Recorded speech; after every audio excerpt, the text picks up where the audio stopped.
হাই friends, অনুৰাগিনীৰ আজিৰ খণ্ডটি সঁচাকৈ বহুত বেছি ইণ্টাৰেষ্টিং হ'বলৈ গৈ আছে, কিয়নো আজিৰ খণ্ডটিত ঋতিক ট্ৰিটমেণ্ট কৰিবলৈ পইচা বিচাৰি প্ৰীতমে লগৰজনৰ ওচৰত পইচা বিচাৰি নোপোৱাৰ বাবে ককাইক সৌৰভক খোজাত ঋতিকাই ভাই বোৱাৰীৰ নামত টকা খৰচ কৰিব বুলি ঋতি আৰু প্ৰীতমৰ চৰিত্ৰত খেলি মেলি থকা বুলি সন্দেহ উপজাই দিয়াৰ বাবে সৌৰভে নিজে ইনকম কৰি চেল্ফ ডিফেন্স হ'বলৈ শিকিবলৈ দিব।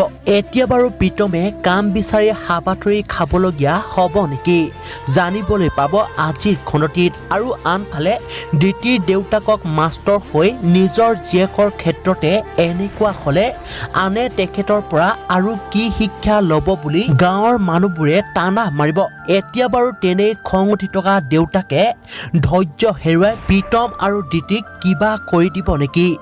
গতিকে এই সকলোবোৰ জানিবলৈ চাওক অনুৰাগিনী ধাৰাবাহিকখনৰ আজিৰ সম্পূৰ্ণ খণ্ডটি।